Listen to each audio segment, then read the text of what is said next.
बालक मुनि सोमचंद्र है। शिक्षा के साथ के अंदर अब मंत्र शक्ति की आराधना, साधना, उपासना की ओर भी अपने आप को गतिशील बनाना प्रारंभ कर देता है। जब वह साधना के क्षेत्र में आगे बढ़ता है उस समय अपने मन को संकल्पवान बनाना प्रारंभ कर देता है। जो मेरे गुरु बड़ी दीक्षा प्रदाता अशोक चंद्र सूरीश्वर जी और मेरे शिक्षा गुरु सर्वदेव गणी ने मेरे को जो मंत्र शक्ति की साधना करने का एक लक्ष्य है वह प्रदान किया है, मेरे को उस लक्ष्य के ऊपर खरा उतरना है। इसलिए अब मैं अपनी शक्ति का नियोजन ज़्यादा से ज़्यादा मंत्र शक्ति की साधना और उपासना करने में लगाने का प्रयास करूँगा। ध्यान साधना के साथ के अंदर मंत्र शक्ति का प्रयोग यदि होना प्रारंभ हो जाता है तो ध्यान साधना का उपक्रम है वह आगे जाकर और ज़्यादा महत्वपूर्ण और फलीभूत बनना प्रारंभ हो जाता है। मंत्र शक्ति की साधना करना है ये कोई सहज और सरल काम नहीं होता है, पर जब व्यक्ति का मनोबल, संकल्प बल मजबूत हो जाता है तब धीरे धीरे इस दिशा के अंदर वह आगे बढ़कर सफलताएं भी प्राप्त करना प्रारंभ कर देता है। बालक मुनि सोमचंद्र ध्यान की साधना में निष्णात बनते जा रहे थे, जिसके कारण एकाग्रता है उनकी बहुत ही ज़्यादा तेजी के साथ के अंदर सदनी प्रारंभ हो जाती है। जब एकाग्रता सदनी प्रारंभ हो जाती है तब मंत्र शक्ति की यदि साधना करना प्रारंभ कोई व्यक्ति कर देता है तो वह साधना उसके लिए बहुत ही जल्दी फलीभूत बनने वाली भी बन जाती है। मन के अंदर दृढ़ संकल्प शक्ति की जागरणा जब होनी प्रारंभ हो जाती है तब कठिन से कठिन कार्य है वह भी अपने आप ही सरलता के साथ संपूर्ण होते हुए नजर आने प्रारंभ हो जाते हैं। सोमचंद्र मुनि ने अपने आप को सभी दृष्टियों से और ज़्यादा मजबूत बनाने के लिए अपने संकल्प बल को जागृत करना प्रारंभ किया। संकल्प बल के साथ के अंदर ध्यान शक्ति का अनुष्ठान और जप शक्ति का अनुष्ठान, मंत्र शक्ति का अनुष्ठान अपने हाथ में लेते हैं। इन उपक्रमों को और ज़्यादा गहराई के साथ आगे से आगे बढ़ाना प्रारंभ कर देते हैं। जब बालक मुनि साधना के क्षेत्र में आगे बढ़ना प्रारंभ कर देते हैं तब उपाध्याय प्रवर का सर्वदेव गणी का अशोक चंद्र सूरीश्वर जी तीनों का भी वरद हस्त बालक मुनि को मिलना प्रारंभ हो जाता है। तीनों ही इस बालक मुनि की प्रतिभा को और ज़्यादा उभरते हुए देखना चाहते थे, जिसके कारण इस बालक मुनि के द्वारा जिन शासन की प्रभावना का एक महत्वपूर्ण उपक्रम है वह उभर कर सामने आ सके। पूरे विश्व के अंदर जैन धर्म की महिमा, गरिमा, प्रभावना है यह बढ़ाने वाला ये बालक मुनि आगे जाकर बन सके। इसके लिए सब तरह से सजगता के साथ के अंदर सहयोग प्रदान करने में भी अपनी तरफ से कोई प्रकार की कमी नहीं रखते थे। सभी और संतों को, शिष्यों को यह भी आदेश निर्देश प्रदान कर चुके थे। सोमचंद्र मुनि जो कोई भी साधना करे उस साधना के अंदर सभी को अपनी तरफ से सहयोगी की भूमिका है ये अदा करने का प्रयास करना है।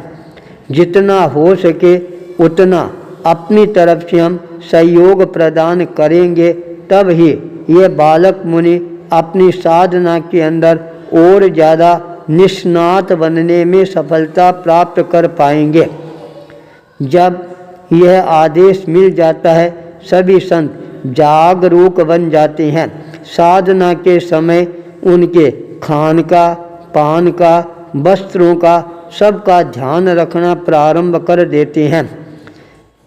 जब सोमचंद्र मुनि गहराई के साथ साधना करते हैं, उस साधना के अंदर कोई प्रकार के विघ्न और बाधा भी नहीं आए।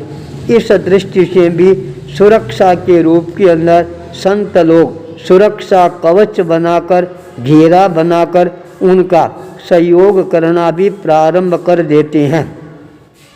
बालक मुनि सोमचंद्र है, वह इतना ज़्यादा गहराई के साथ साधना में उतरना प्रारंभ कर देता है। अनेकों प्रकार की शक्तियां हैं, स्वयं उसके गले का हार बनना प्रारंभ कर देती है। ऐसी ऐसी दुर्लभ ताकतवर शक्तियां हैं, उनके चरणों के अंदर लौटना प्रारंभ कर देती है। वह जो भी अपने मुखारबिंद से शब्द निकाल देता है, वह शब्द लोहे की लकीर की तरह सबके लिए मान्य बन जाते हैं। एक तरह से वचन सिद्धि का द्वार है, वह उनका खुल चुका था। शिक्षा के क्षेत्र में भी उन्होंने बहुत ही ज़्यादा प्रगति करनी प्रारंभ कर दी थी। अपने दीक्षा गुरु, शिक्षा गुरु, बड़े दीक्षा गुरु के आदेश और निर्देश के अनुसार बालक मुनि धीरे धीरे अपने ज्ञान को बांटना भी प्रारंभ कर देते हैं, अर्थात देश न देना प्रारंभ कर देते हैं। जब बालक मुनि देश न देना प्रारंभ करते हैं, उस समय बहुत सारे संत हैं, वो सामने आकर पंक्तिबद्ध बैठ जाते हैं। उस देशना का गंभीरता के साथ के अंदर श्रवण करना प्रारंभ कर देते हैं। बालक मुनि भी बहुत ही सरलता, सहजता के साथ आगम के रहस्यों का उद्घाटन करना प्रारंभ कर देते हैं। सभी संत उन रहस्यों को सुनकर अपने मन के अंदर परम प्रसन्नता की अनुभूति करना प्रारंभ कर देते हैं।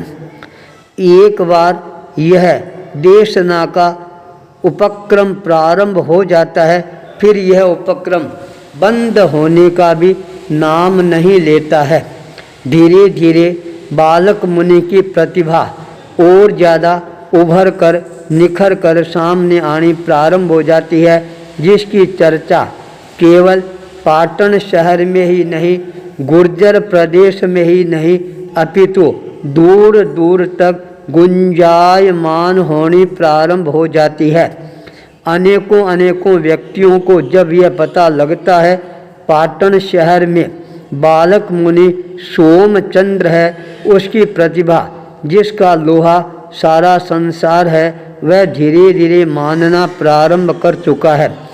आकर्षण से आकर्षित होकर बालक मुनि सोमचंद्र से साक्षात्कार करने के लिए भी आने प्रारंभ हो जाते हैं।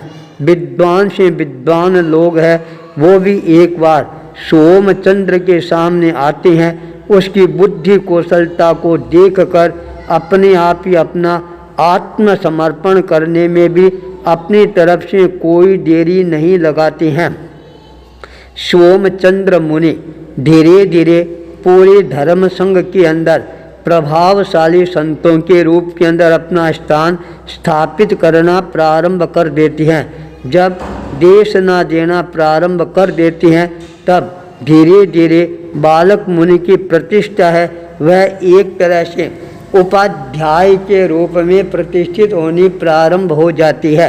उपाध्याय वह होता है जो स्वयं आगम का अध्ययन करता है और दूसरों को भी आगम का अध्ययन करवाता है। सोमचंद्र मुनि पूरे धर्म संघ के अंदर उपाध्याय के रूप के अंदर अपने आप को प्रतिष्ठित करने में भी सफलता प्राप्त कर लेते हैं। दीक्षा गुरु, शिक्षा गुरु और बड़ी दीक्षा गुरु तीनों का जब आशीर्वाद मिल जाता है, तो ये बालक और ज़्यादा प्रखरता के साथ अपने आप को आगे बढ़ाना प्रारंभ कर देता है। पूरे धर्म संघ के अंदर एक नया उपाध्याय है, वह मिल जाता है, जिसकी प्रतिभा से पूरा धर्म संघ है प्रकाशवान बनना प्रारंभ हो जाता है। आचार्य भूपेंद्र।